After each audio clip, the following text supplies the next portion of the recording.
Hey, everybody, and welcome to Technology, Engineering, and Science Today, the podcast. I'm Dave. And I'm Kyle. And today's episode is episode number 2, Pretend Money.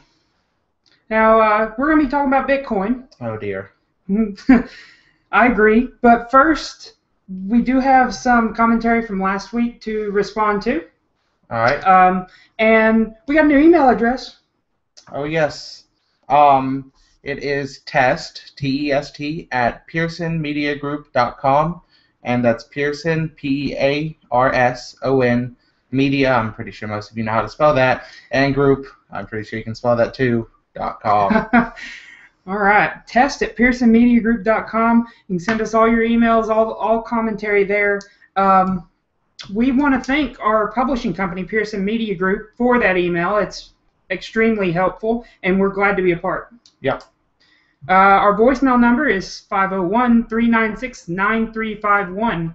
So if you want to contact us and tell us how we're wrong, how you disagree, or just add to the conversation, send us an email, give us a call. I feel like we get a lot this week. Send us a post on Facebook. We've got a Facebook. Just search for Technology, Engineering, and Science Today. But anyway, to get to our response from last week. Last week we talked about cool things in space. They were pretty cool. They were pretty cool. NASA's trying to make the ISS the coldest place in the galaxy. And I want a warp drive. And a warp drive, yeah. Anyway, I talked about a lawsuit between NASA and a science writer from California, and about a rock that he claimed was a living organism that NASA was ignoring. So we got a voicemail about that. Why don't we Let's play it here.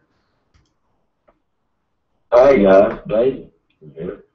I just want to find out information about Mars.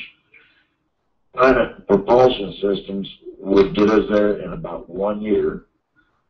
Propulsion systems that are being worked on makes it about 6 months. And right now, it's considered a one-way trip. So get your ink pens out and sign your name on the dotted line, boys. All right. All right. Well, first of all, Dad, thanks for calling in.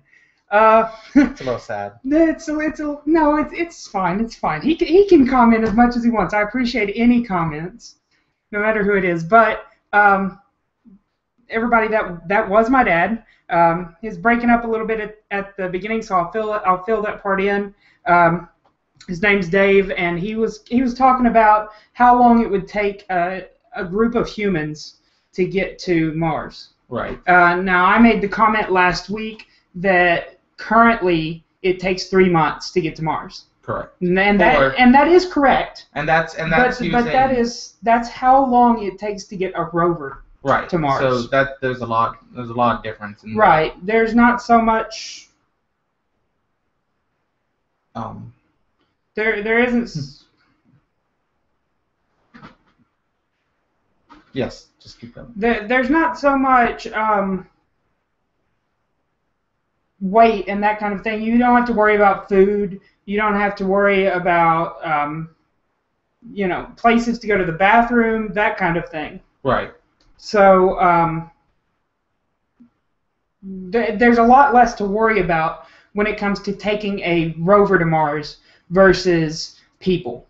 Correct. So what he was saying there was that for people it's a one-way trip, and we're working on new technology that would reduce it to 6 months. But we don't. Right now we don't really have any way to get people there. Right. And if we could, we can't. We can't come back. Yeah. I don't know. I'd sign the dotted line. Would you sign up? I don't know if I'd chance it. I think I would not have a problem with colonizing Mars. I don't know if I could stand 6 months in a spaceship. Or a year. Or a year. 6 months for a year in a spaceship. I would sign up to colonize Mars. I think that would be You've never quite been on an a adventure. plane. No, I've not been on an airplane. No. I would be more terrified to be on a spaceship. I don't know. I don't know that I could survive the training, let alone the trip. But if I could, I'd go to Mars and help colonize. I think that'd be a fun adventure, and they could always use another computer scientist. Because they don't have enough of those at NASA already. No, they don't. Run the Apple Right. A2 or whatever system they still run off of. On the spaceships. Yeah, well, the space shuttles ran on that old Apple system, but I'm sure SpaceX has a new system, all their own, and really it's going to be commercial. Like we were saying last week, it's going to be it's going to be commercial space flight that gets us to these places and puts us in these positions. So that's last week. Covered. So Kyle, why don't you start trying to explain Bitcoin? What is this thing? All right. So we have what's called a cryptocurrency, and I'll get into different definitions and everything. So a cryptocurrency is a currency that is kind of, I wouldn't say developed, but I mean it was developed on the basis of cryptography, which is, I'll get the definition here from our lovely magazine that I got from our college's peer-to-peer currency group. Right, and they were just handing those out on campus in the EIT building, weren't they? Yes. Going up. EIT is the building where we typically attend classes. It stands for Engineering and Information Technology, and it is the college for computer science and engineering, that kind of thing, here at the University of Arkansas at Little Rock. Yep, and there's a phone number here. There's an email. Oh no, we can. I don't know if I'd want to post that stuff.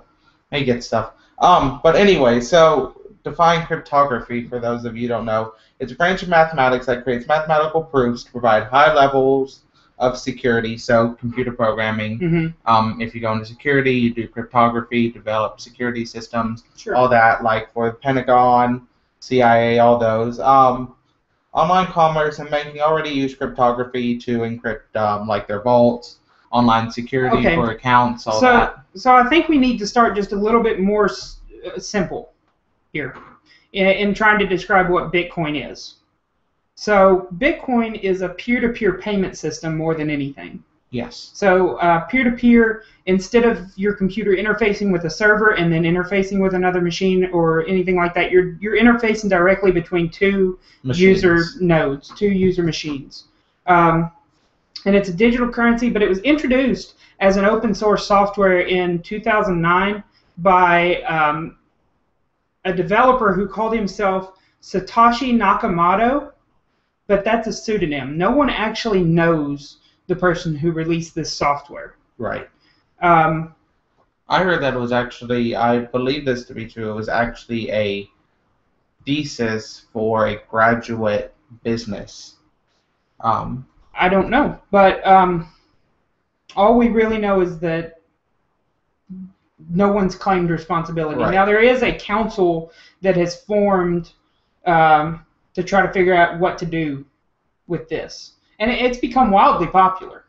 Yeah, I mean most I wouldn't say hipsters, but I know like a lot of computer scientists have gotten involved in it. Mm-hmm. I mean, it's the idea behind it. It's like when you think about it, it's like, oh, this is kind of cool. It's not regulated, but then when you really think about it, it's like it has its pros and cons. Most currencies are backed by a government or some other kind of power that regulates them and determines the amount that's in circulation. Right. But Bitcoin being a decentralized currency, it doesn't have any government backing it. There's no one monitoring it. There's no one who is regulating it. Nobody's controlling this currency at all. So the value is based on how much of it people buy, but more how much of it is.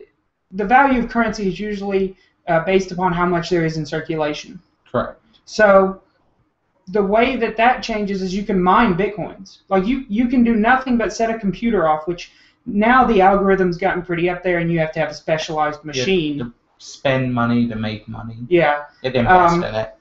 But you can mine bitcoins by solving a complicated computer algorithm that is related to how many bitcoins are currently in circulation. And it'll give you bitcoins. But you have to have a wallet. of course, we'll get to all that, the Bitcoin wallet and Right. that kind of thing. But really, my concern when it comes to Bitcoin is this is not a viable currency. No, I mean there's been I mean I'm not really it's not being controlled. Its Is value, the problem. its value is not at all constant. It It's- fluctuates rapidly and often enough that you never know what your Bitcoin is worth. It's equivalent to saying that you have money in stock. Mm-hmm. But I mean, though stock has value itself,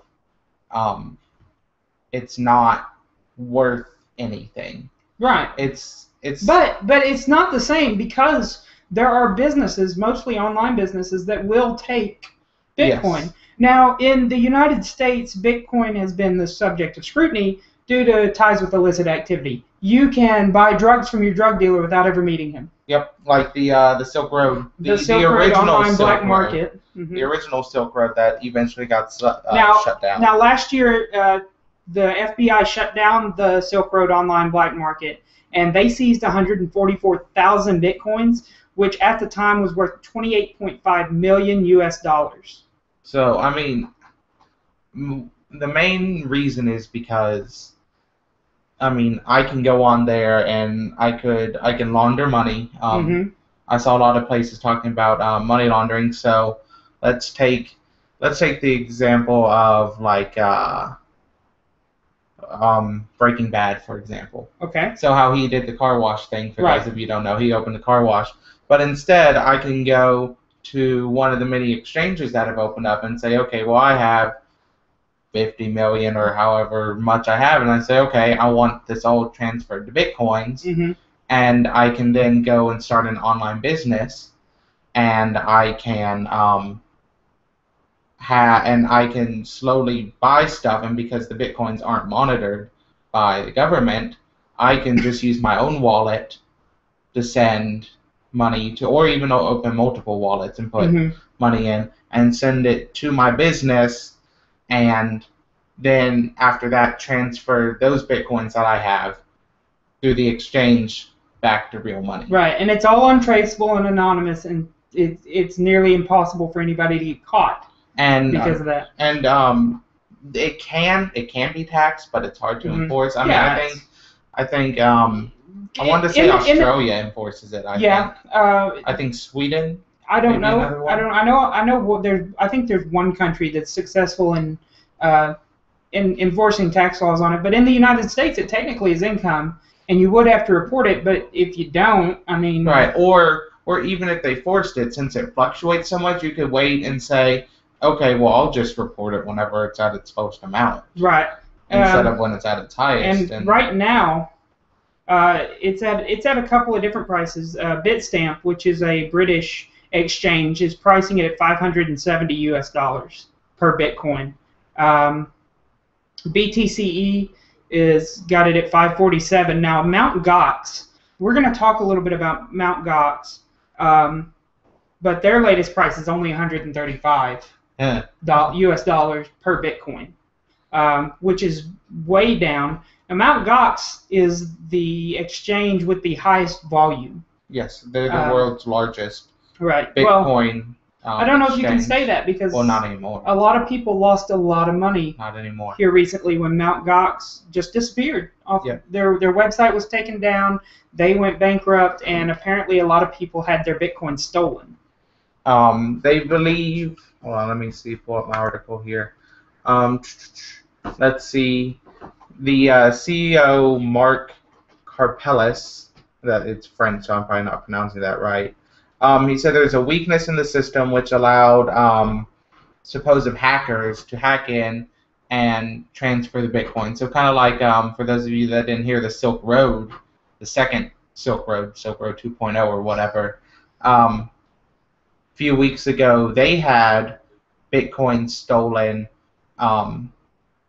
They had quite a few, I can't remember exactly how much, but they had quite a few stolen also. But I mean, the problem is the hackers are getting smart in the way they do it, because the way the Bitcoin system works is whenever it hits a new block, Mhm. it redistributes. Right. So like if Bitcoins were stolen, it redistributes them back out Mhm. to who they actually belong to. But like the Silk Road, the hackers that got in there, they got the users' passwords, and they actually got into the system and made legal transactions from those users to their accounts, Mhm. so that when it hits its new cycle and it goes to the redistribution process, that those Bitcoins aren't transferred back because they were technically done through a legal transaction. Mhm. I mean, legal transaction being it's whatever they set up between. But I mean, the people are getting smart, and I feel that that's what's happened with this too. So I mean, Right. these Bitcoins are gone for good. And because from it's them. unregulated and unbacked by any central power, they don't have like we have The we FDIC. have a problem. Well, I'll get to that, Okay, we'll get to but that. we have a problem. We have had a problem in this country with counterfeit money. Correct. People make fake money. And they spend it, and we have the Secret Service, which part of their job. It's not just protecting the Most president. people think their job is protecting the president, and that's part of it. Part of their job is enforcing currency rules. Yes. But because Bitcoin isn't backed by anybody, they don't have this safety. They don't have any enforcement as far as anything goes. So you can get away with basically anything. Correct. Now, you mentioned the FDIC, and that is the The federal. Federal. It's I can't remember what it stands for, but it insures your bank deposits. about So the- if you have a bank account and you put money into it, up to $100,000, if that bank I believe it's if- 250 now. is it I think it went up. I was reading when I was reading through all these. okay, I believe it went up. So it's up to whatever amount they're protecting now. If your bank goes bust and you can't get those funds, well, those funds are insured, and the FDIC will get you your money. yes. So you're not taking a risk Right. when you're putting it. Because I don't know how many people know this, but banks, when you put your money in a bank, they don't just hold on to it for you. No. They invest it in the stock market and attempt to make a profit using it. Yes. So it's like you're lending them your money. And they also never have what you have in their accounts. Right. Your money Because it's is spread most out on the like stock market. the sad truth is you're most likely is not there. Your money's Yeah. not there. Which So, it is and it isn't, because you can go and get it anytime. right. But But it's not physically there. if everyone that held an account tried to take all their money from out of the bank all at once, they would not be able to handle Because that. the money wouldn't be there. Right. Digitally, it's there. I'm sure that's easy enough So- to say, but physically, One popular argument for Bitcoin is that your money isn't gambled in the stock market in the same way as like storing it in a bank. Right. Because it's one way to store real current American currency, because you don't have to mine it, you can buy it. right? You can. And so it's kind of like storing your currency in a bank, but it's different. It's in an artificial form. Right. I guess. It's going to be there. But the problem is the value of each Bitcoin fluctuates. So if you put $2,000 into Bitcoin and the value drops, well, you Yeah. might only get 500 back. Right. You're playing the stocks, but you're not playing the stocks. But it's, I guess, a safer way to store your Right. money. But like Mt. Gox, since Bitcoins, they don't have a government organization Mm-hmm. that backs it. Which I mean, they've started. After this, they started looking at possibly, okay, well, can we start companies that back these Bitcoins and back it? But all those people, it was like 750,000 Bitcoins, which is nearly $500 million. Those people that lost all that, they won't get it back. Right. So that's, I mean, depending on how much you put in, I mean, that could be a lot of money for some people that they'll never see again. Which, I mean, depending on, like, if they mined it, okay, well, it's no money really lost because they can keep mining. But you have people that went and bought it, well, those people just lost their Bitcoins and they lost money that they invested in it. So, Right. I mean, So a lot of people are of the opinion that Bitcoin is really no different than our currency, because our currency, technically, our currency has value because we say it does. right. And that's the same thing with Bitcoin. Bitcoin has value because we say it does, and businesses are willing to take it. Right, but I mean, our currency. But our currency, the thing about our currency is, from the very beginning of currency use on the American continent, it was backed by law. And gold. I mean, there were Long time ago. Hold on. Because when American colonization from Great Britain started, they came over here to make money. That's what they did. But so Jamestown in Virginia, it was started by the Virginia Company of London. And all they did was they came over here, they farmed and sent stuff back. So there was no transactions over here. But when the New England colonies were formed, there had to be marketplace, because these people weren't just living over here to send stuff back to Britain, and they weren't owned by a company. They were Puritans coming to escape religious changes that were occurring in Britain. And a lot of people think it's because of religious persecution, but it's really not. They wanted to go back to a more pure idea of Catholicism. Because the Church of England was the church at the time. But anyway, that's not important in this. But they came over here and they were going to set up a new place to live. And so you got merchants and ships coming in, and they didn't use currency. No, they traded stuff. Yeah. You need a sheep, and I need some grain, and you've got some grain, so I'm going to give you the sheep for some grain. Right. There wasn't any currency. So, because the point of the colonies for Britain was to make money, they wanted to tax everything. So they put into effect the Currency Act. Because at this point, the colonies were governed by Britain. Right. So they put in the British Parliament put in the Currency Act, which made a law that said all taxes must be paid in currency, and every good that came into the port was to be taxed. Right.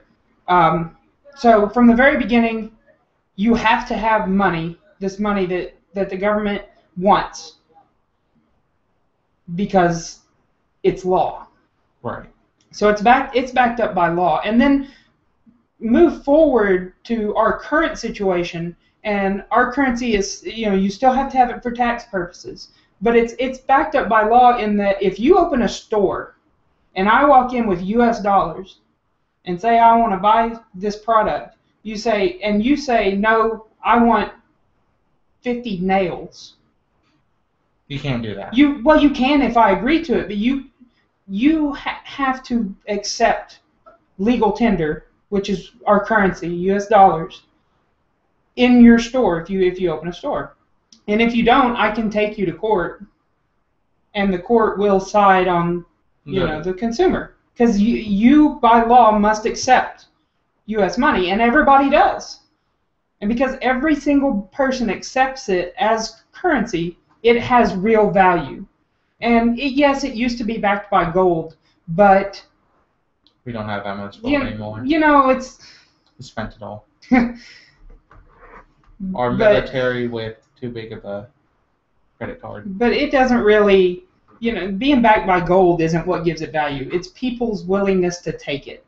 So, if everybody suddenly said, yeah, I'll take Bitcoin, Bitcoin would have real value.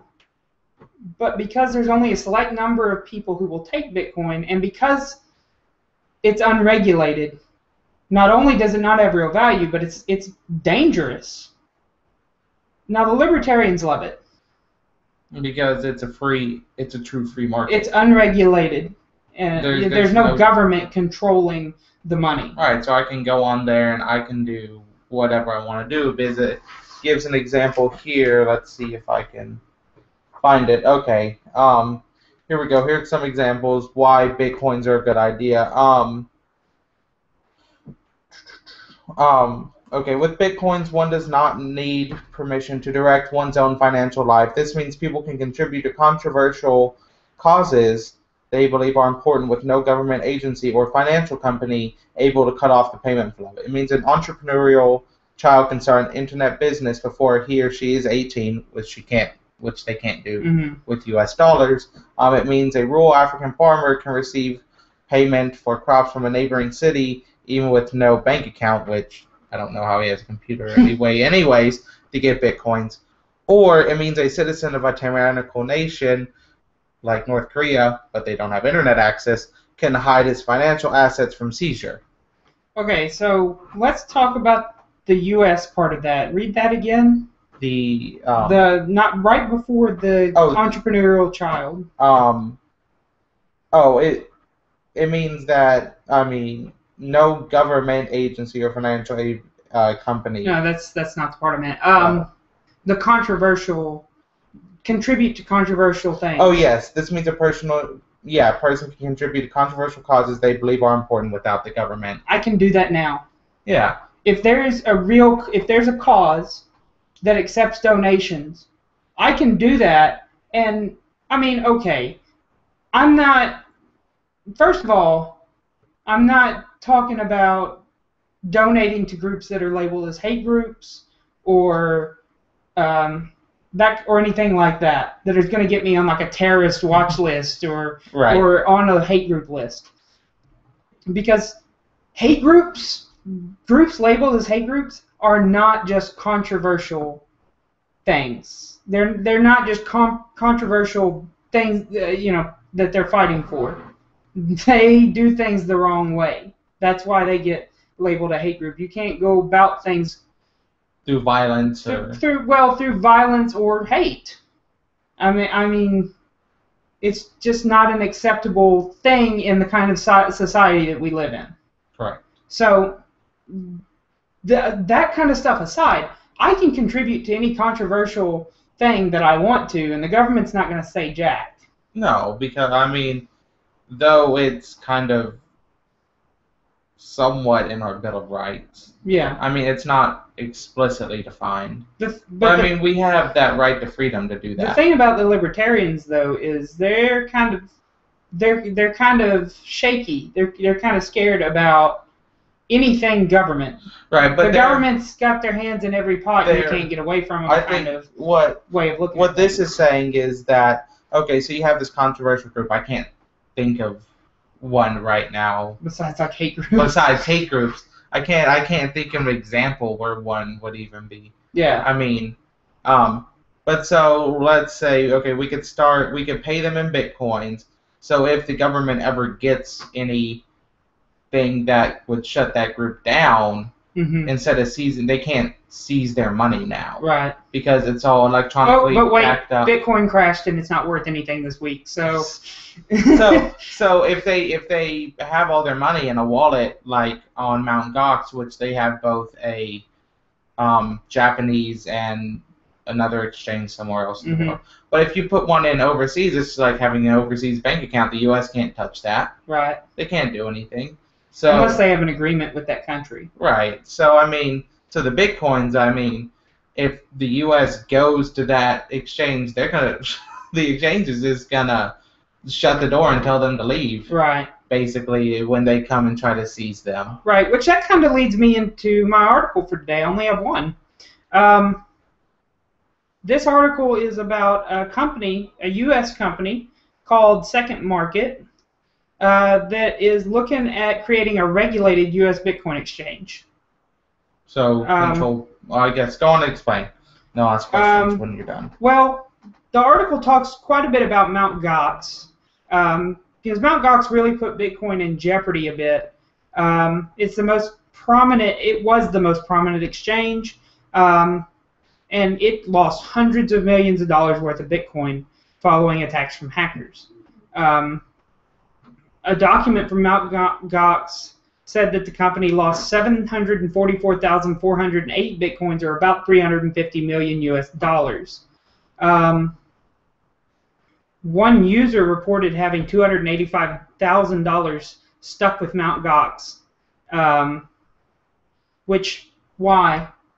If you're gonna do this, it's like having a ton of money. If I've got a lot of U.S. dollars, I'm not gonna put them all in one bank. No, because if the bank ever crashes, just like the FDIC, they only insure up to a certain amount. I'm gonna put it in. So I'm gonna spread it out over a bunch of several accounts to protect myself. So I don't lose everything in the event something happens.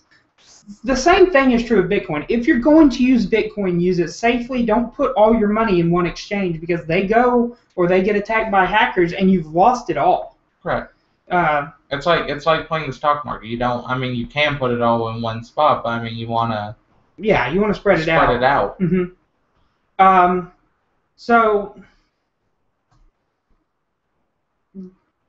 So Second Market has a few different projects, but their biggest project will be the Bitcoin exchange, they say, and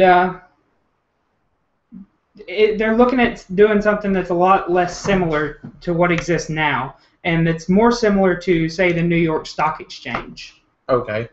Where they'll have a group of regulated member firms. So it'll be like the stock exchange, except instead of having all the firms and everything, it'll be the exchanges, I'm assuming. Well, no. So they'll have a group of regulated member firms who are the only ones who can access the exchange itself. So you have to go through this broker company to access the exchange, which allows regulation and would keep records of who has what where. Okay. And that would make it possible to tax your Bitcoin income and that kind of stuff too.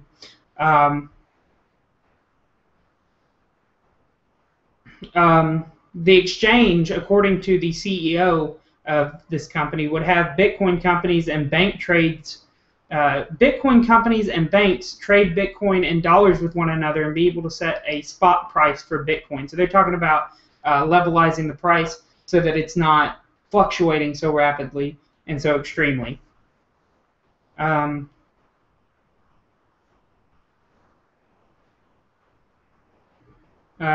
So what this sounds like so far is that they want to make an option a side currency. So it's regulated by the government.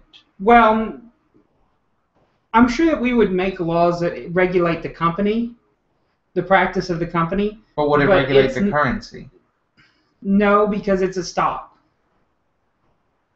That kind of thing. So they would define it as a stock. Yeah, as far as the government is concerned, it's not exactly currency.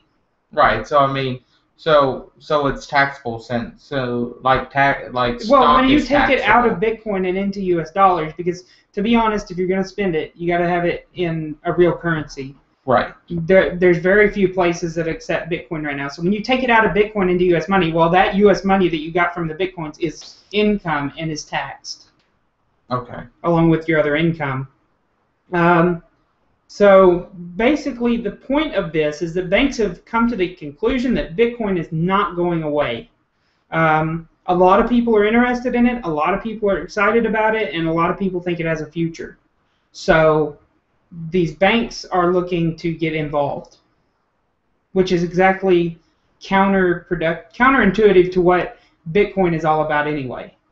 It's avoidance of banks, but now the banks want to get involved, and this company is setting out to let them do that. Because it's money. But which I don't know how much research the banks have done on Bitcoin, but there's only so many Bitcoins in the world.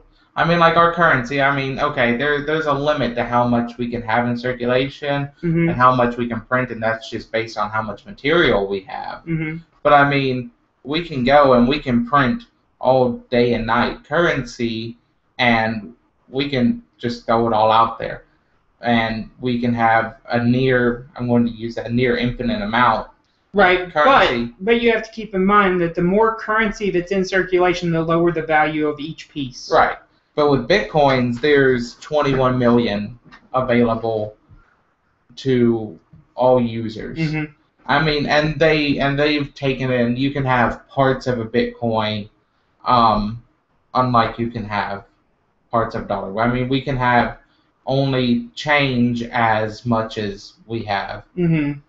We can only have parts of a dollar as much as we have change in coins. Right. So we can have anywhere between 1 cent to a whole dollar. With Bitcoins, you can have point X, Y, Z, fill in integers wherever with those. So you can have like 0.5. No, it works the same way. Yeah, but it's like if you have $2.50, you have $2.5. right, but So Bitcoin's the same way. If you buy half a Bitcoin, if you have a Bitcoin, which costs you $500 some odd dollars, and you buy half a Bitcoin, then you have 1.5 Bitcoins. It's the same. It's the same idea. right, but through mining and all that, you can have like 1.5. Right. It goes a lot to, deeper than just pennies. Right. You surpass the penny. Right. You surpass the 100. You can have pieces of pennies and that kind of thing. You can have pieces of a currency. Mm-hmm. So I mean, it's a near infinitesimal currency as long as you keep dividing. But I mean, there's only a limited amount. Right, and the amount goes up whenever somebody solves the block. The block. Whenever a miner's system solves the computer algorithm called a block, the amount in circulation goes up. Yes, and we get a new and the miner gets a new algorithm. I think the current that goes up in difficulty. I think we have the current estimate is about 12.5 million are in circulation since the starting. There are 288,351 blocks current. And there are 2016 12.459 million total bitcoins. Bitcoins, yeah. Mm-hmm. Which is a little according to BitcoinCharts.com. Which is a little over half of the total. Which, I mean, it exponentially increases the time that it takes to solve it. So, I mean, it's going to take a long time to... this... Right, and you can't... Anymore, you can't do this with just a regular computer. You have to go buy a special machine now that's made for Bitcoining because you just don't have the processor power. Right, I mean, before, if you want to do it with your personal computer, that's still possible. Yeah, it just takes you just have to network with other users who are mining it, and so basically you lend your CPU. You lend a core or whatever of your CPU. Yeah, you lend part of your CPU to a network which does peer-to-peer between a lot of different machines. And the problem with that is you have to share a lot of personal information. Yeah. It's really a security worry as far as network you're like security doing goes. it with friends or whatever, which I would still say that's a security worry because you're opening yourself up to a lot of stuff that way. So what's your article on? Oh, mine's just over the Mt. Gox. The Mt. Gox incident, and tell us a little bit more about what that is. So, like I said earlier, they they think that hackers broke into their system and were able to transfer about 750,000 of the invested users' bitcoins to different accounts, which is about $500 million US dollars, and 7% of the total bitcoins in circulation now. Mm-hmm. So almost 750,000 bitcoins were stolen. And then let's see, they said that there's been a discrepancy of $27.4 million in the Mt. Gox bank accounts as of this past Monday, that I guess just bitcoins that have just disappeared. Right. Well, when the hacker attacks occurred, they froze withdrawals. Right.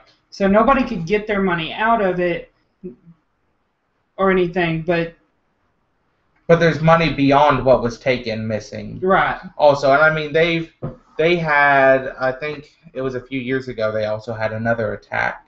Oh, yeah. In which they have money taken. Which that brings up another point. If you're going to handle people's money, you should have your security down. Yeah, like there should not be this. This shouldn't even be an option. Your security should be so tight that no hacker could get into it. I know that's a long shot. I know that's asking for a whole lot, because there are some really good hackers out there that if they want to get into something, they'll get into it. I mean, their security should be top of the line, just like the stock market is. I mean, you don't see people. Right. I mean, people can't break into the stock market. It's so hard because, I mean, they have codes rotating probably every 10 seconds or so. They have, but I mean, if you can break into this, I mean. Yeah, and people don't just break into banks and wire all the money out. Right. I mean, you got to do it. You got to be smart about it. But I mean, like, it's like the Silk Road. I mean, they didn't break into the accounts itself. They stole user information. Now, this is an accident with it after the FBI shut it down last year? Yes, this is the Silk Road 2.0, okay, as they call it. So it's a different Silk Road from the original, because I believe the original guy... Now, the Silk Road in Bitcoin is black market. It's illegal things. You know, there's a lot of drugs and that kind of thing on the Silk Road, the Bitcoin Silk Road. Let me go. Yeah, let me bring up their site, right? Oh. Silk Road. I believe this is their site. Oh, if I could type it in. Oh, I probably won't be on. It's probably on the darknet. I probably won't be able to find it. Oh, here we go. We'll have to talk about that in one of our episodes. The darknet. The dark side of the internet. Okay, well, here we go. Here we go. Here's the Wikipedia page on it. Oh, let's see, there's a website. Okay. All right, it's an online market. It allows users to browse anonymously and securely without potential traffic monitoring. It launched in 2011. Where else? It's an underground website, the Amazon of illegal drugs. Amazon.com of illegal drugs, or the eBay for drugs, colloquially. All right, so history. Here we go. Seizure and arrest. On October 2nd, 2013, so last year, Ross William Ulbricht, I'm assuming he's German by that name, he was alleged by the FBI to be the owner of the Silk Road and the person behind the pseudonym Dead Pirate Roberts. Dread Pirate Roberts. Dread Pirate Roberts, that's the pseudonym for the person who runs it. Yep, and arrested in San Francisco on suspicion of drug trafficking, soliciting murder, facilitating computer hacking, and money laundering. FBI, the investigation, was responsible for the agent who led it, I should say, was responsible for the 2011. So go ahead. We're talking about Silk Road 2.0. So go ahead and skip on to Silk Road 2.0. Tell us what that is, and then tell us a little bit about the products that are sold on. All right. So here we go. November 6th of last year, so about a month after the original Silk Road was shut down, the site was put back up by the same pseudonym, Dread Pirate Roberts, and dubbed Silk Road 2.0, and it recreated the site's original setup and promised improved security. So hopefully that the FBI couldn't get into it again, because they obviously can't see what's on the main page. Right. And where was I? And the new leader took the precaution of distributing encrypted copies of the site's source code to allow the site to be quickly recreated in the event of another shutdown. So I guess people are invested in this. And December last year, 3 alleged Silk Road admins had been arrested. 2 of these suspects, Andrew Michael Jones and Gary Davis, well, they were just arrested for work on the Silk Road 2.0. And about this time, the new Dread Pirate abruptly gave up control of the site and froze all the activity, including the escrow system, and temporary. So it was basically shut down again. Right. Pretty much, but it wasn't shut down. But a new administrator under the screen name DEFCON took over and promised to bring the site back to working order. Yes. So skipping forward to February 13th. This year. So last Monday, or last week, I should say, a couple weeks ago. Anyways, it was a couple weeks ago, actually. DEF CON announced that Silk Road 2.0's escrow accounts have been compromised through a vulnerability in Bitcoin's protocol called transaction malleability. While the site still remains active, all the Bitcoins in the escrow accounts valued at 2.7 million, which isn't a lot, were reported stolen. I don't know, $52 million sounds like, or Bitcoins? Or No, 2.7. Was that 50? all the That's Bitcoins 2.7 valued million.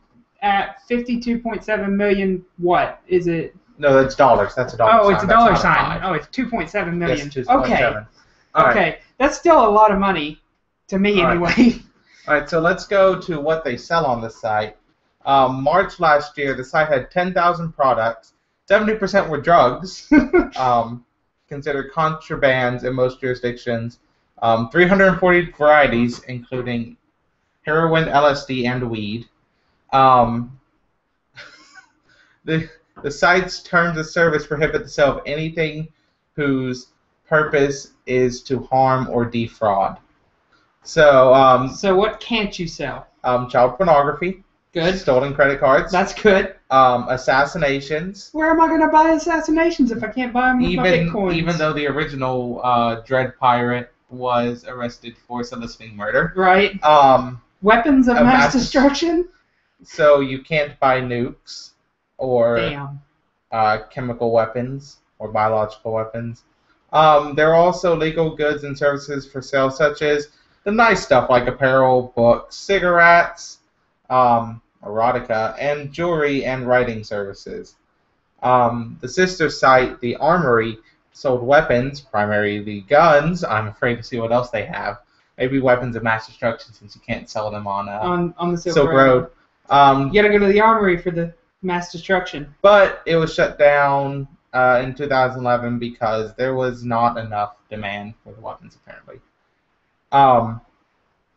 So that's the Silk Road. All right. Very shady site, to say the least. So, to form a few conclusions about this whole thing, in my opinion, Bitcoin, while it may not be going anywhere anytime soon, is not a viable currency. No, only because... Like, I would never put a penny of my money into Bitcoin. No, only because you could have things like the Mt. Gox Right. incident where that money could be stolen and there's nowhere to back it up. So, I mean, if you look at it as a whole picture, it's like this seems cool if it was regulated like as an international currency, if it was regulated by like the UN. Like an international body, maybe not the UN because not everybody participates, but if there was an international body to regulate this, of course, there will be a lot of people that wouldn't be happy with that, but I think regulation is what is needed to make viability for this currency even a possibility. Right. I mean, like, if it was regulated internationally, to say that I could go somewhere and I wouldn't have to do money exchanges. I mean, it's really nice because then you only have to carry. I mean, they don't have physical wallets. It's an electronic wallet, but okay, so you can still have credit cards, debit cards that are linked to your. That's what I was about to say. I mean, I don't. Whenever I go somewhere, if I can scan my card and pay for something, that's a lot easier than, well, here's my Bitcoin address, or give me your Bitcoin address so I can pay you, that kind of thing. So, I mean, for online transactions, I mean, it's probably fine. Right. Yeah, but for those who take it, and I mean, like I said, I don't use it, so I don't know how online transactions with Bitcoin works or anything like that. But as far as just a general currency that's used widely, no. No, I wouldn't. No, it's not going to happen. I wouldn't put money into it.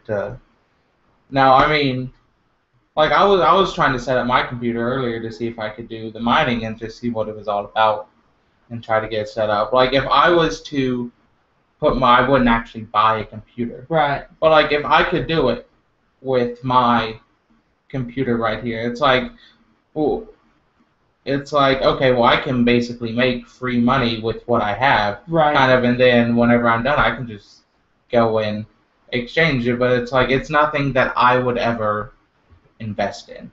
Right. If I'm going to invest, because this really is like a stock. Right. So if I'm going to invest, there's a lot safer options. There's a lot of safer options out there that I'm going to go with way before I even look at Bitcoin. I'd go with the stock market. Sure. Next week, let's talk. Let's talk just a little bit about what we're going to talk next week. But before we do that, if you think we are wrong about something or you want to get involved in the conversation, you can send us an email at test@pearsonmediagroup.com or call our voicemail number, leave us a voicemail. We'll put it on the show, 501-396-9351. All comments are welcome, but please keep them clean and keep them clean. I mean, bashing us. Bashing us is fine. I love it. I love it. But send me an email, give me a call, tell me I suck. It's fine. I don't have any problem with that. But you got to keep your language clean. This is not marked as explicit when it goes up. So right. To get us, we're working on getting the podcast into the Apple database. So to make sure that we can actually do that, we need to keep it clean since it's not marked as explicit. So if you call in, sorry, if you send an email and it's got language in it, sorry, I'm going to censor you. But if you call in, make sure you keep it clean. We do really appreciate the feedback. That's what this is all about. It's right. Open forum. I want to hear from you, and even if you are telling us how awful we are, that's fine. Yep. We can take that, and I mean, I'm not going to be upset about it. No.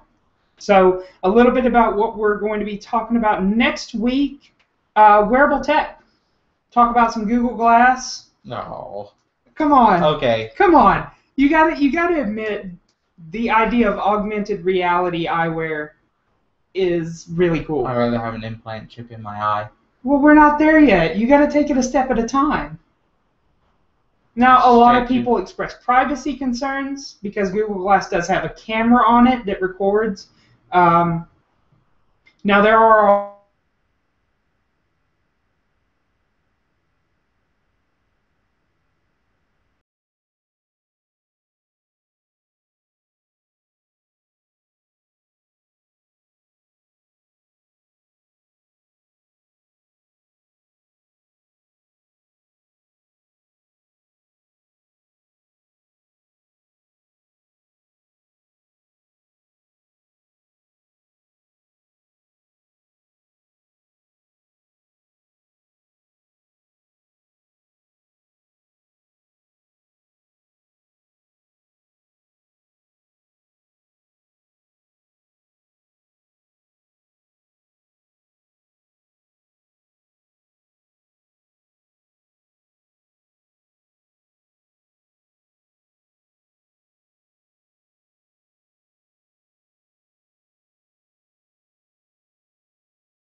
Yeah. Hold on.